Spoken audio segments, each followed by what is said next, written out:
कंकाल का रहस्य। चौरा गांव के खेतों में इन दिनों खुदाई का काम चल रहा था। असल में इसी गांव से होकर एक अच्छी सड़क गुजरनी थी, इसलिए यहाँ खुदाई शुरू की गई थी। अचानक एक दिन खुदाई करने वाली मशीन से कुछ टकराता है। बाद में जब खोजबीन की जाती है तो वहां से 2 कंकाल मिलते हैं। पुलिस गांव के लोगों से पूछताछ शुरू करती है। आप लोगों को क्या लगता है ये किसके कंकाल हो सकते हैं? अरे साहब, हमें क्या पता ये किसके कंकाल है, आप ही लोग पता लगाइए, हम लोग तो बहुत ज्यादा डरे हुए हैं। हाँ, हमारी फॉरेंसिक टीम अभी आ रही है। ये बताओ कि इस गांव के रहने वाला कोई जोड़ा गायब तो नहीं ना? क्योंकि शुरुआती जांच में तो ये बात सामने आ रही है कि एक कंकाल किसी पुरुष का है तो एक किसी महिला का। साहब, हमें तो बहुत डर लग रहा है। ऐसे कंकाल मिलने का मतलब गांव के आसपास ही किसी की हत्या हुई है या फिर किसी को जलाकर मार डाला गया है। हाँ साहब, हम अपने परिवार को लेकर बहुत ही ज्यादा परेशान हैं।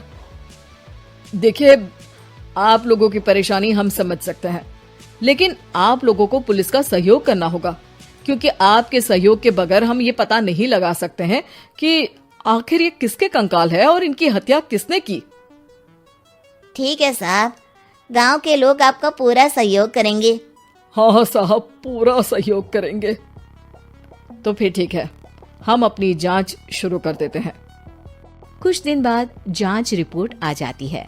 पता चलता है कि ये कंकाल करीब 20 साल पुराने हैं, यानी 20 साल पहले किसी जोड़े की हत्या कर शव को यहाँ पर दबा दिया गया था। इंस्पेक्टर राघव, ये बताओ कि 20 साल पहले की मर्डर मिस्ट्री क्या अब सुलझ सकती है? हाँ सर, क्यों नहीं, लेकिन अब सबूत और गवाह काफी मिट गए होंगे। मुश्किल तो होगी, लेकिन शायद किसी परिवार को इंसाफ मिल सके। इंस्पेक्टर राघव, आप बिल्कुल सही कह रहे हैं। किसी परिवार को तो इंसाफ मिलेगा ही और किसी को उसके किए की सजा भी मिलेगी।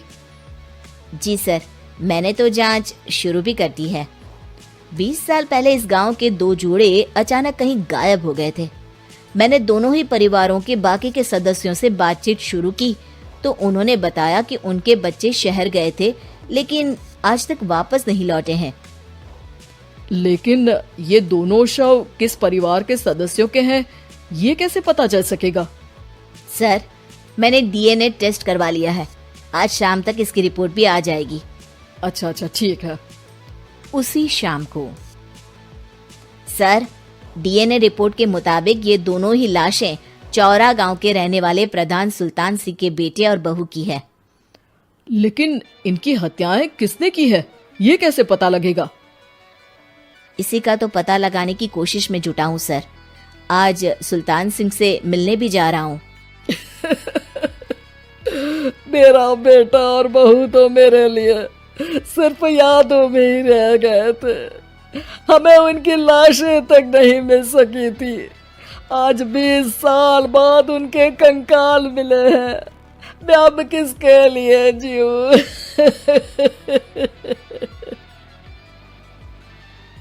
लेकिन सर, क्या आपकी किसी से कोई दुश्मनी थी? अपने बेटे बहू की हत्या के लिए आप किसे जिम्मेदार मान रहे हैं? अब मैं किसका नाम बोलूं? मेरी तो किसी से दुश्मनी नहीं थी, बस मेरे बेटे बहू को कोई वापस ला पाता।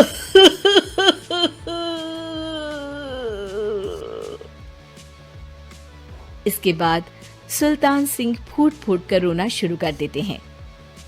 सर, अब आप इनका अंतिम संस्कार करवा सकते हैं। कम से कम इनका शरीर ना सही, इनका कंकाल तो आपको मिला है। लेकिन हाँ, अगर आपको कुछ भी याद आए तो जरूर बताइएगा। मेरी तो बेटा अब उम्र हो गई है, लेकिन मेरे बेटे और बहू के हत्यारों का जरूर पता लगाइएगा, क्योंकि जब तक हत्यारे पकड़े नहीं जाएंगे मेरा मन नहीं मानेगा। सर, हमारी पूरी कोशिश रहेगी हत्यारे को पकड़ने की।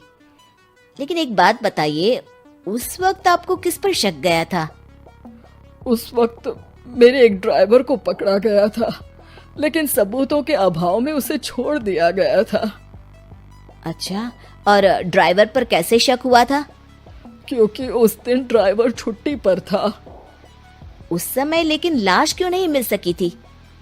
उस वक्त पुलिस ने बहुत कोशिश की थी, लेकिन दोनों की डेड बॉडी नहीं मिल सकी थी।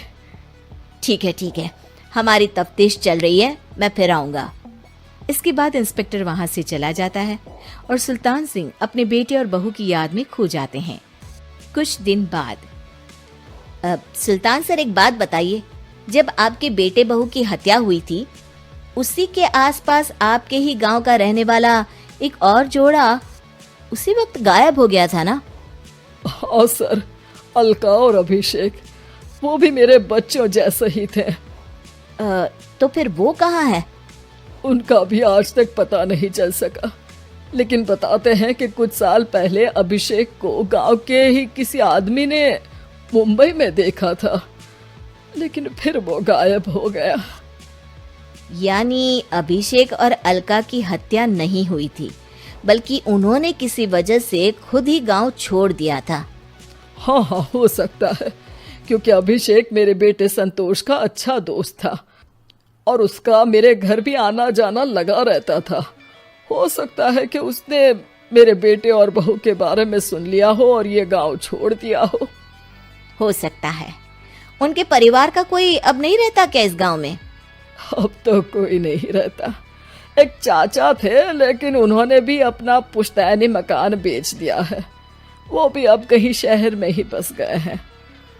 ओह, अभिषेक और अलका के बारे में भी पता लगाना होगा। हो सकता है कि वही इस हत्या के बारे में कुछ बता सके। हो तो सकता है, लेकिन वो बेचारे तो खुद ही वक्त के मारे थे, वो क्या बताएंगे। फिर भी सर, जब केस दोबारा खुला है तो जांच तो करनी ही पड़ेगी, और इस बार तो लाशें भी बरामद हुई है। कुछ दिन तक लगातार तफ्तीश चलती रही। एक दिन थाने से सुल्तान सिंह को फोन आता है। हाँ, कौन बोल रहा है? सर, मैं कांस्टेबल तुलाराम बोल रहा हूँ थाने से। आपको थाने आना पड़ेगा। थाने? लेकिन क्यों? सर, किसी की पहचान करवानी है। अच्छा ठीक है, मैं दोपहर तक पहुंचता हूँ। सुल्तान सिंह दोपहर में थाने पहुंचता है। कई पुलिस के अधिकारी वहां मौजूद रहते हैं। सर, आपके बेटे की हत्या का रहस्य आज शायद सुलझ जाए। अच्छा इंस्पेक्टर राघव, पर वो कैसे? सर, उस आदमी को देखिए, क्या वही अभिषेक है? सुल्तान सिंह की आंखों में हैरानी से आंसू आ जाते हैं। हाँ सर, यही अभिषेक है। ये आपको कहाँ से मिला? सिर्फ अभिषेक ही नहीं, बल्कि इसकी पत्नी अलका भी इसके साथ है। मैडम, जरा अभिषेक की पत्नी को लाइए। जैसे ही अलका को पेश किया जाता है, सुल्तान सिंह जमीन पर गिर जाते हैं। सुल्तान सर, क्या हुआ आपको? आप अलका को देखकर गिर क्यों गए? सुल्तान सिंह सर पकड़कर बैठ जाते हैं। ये अलका नहीं, बल्कि ये तो मेरी बहू रितु है। पूरा थाना एक दूसरे का मुंह देखने लगता है। क्या? इसके बाद हर किसी को दो कंकाल और हत्या का रहस्य समझ में आ गया। अभिषेक और रितु ने मिलकर संतोष और अलका की हत्या की थी और लाश को जमीन के नीचे दबा दिया था। आज 20 साल बाद इस हत्या का रहस्य खुल सका था कि अवैध प्रेम संबंध में 2 मासूमों की जान गई थी।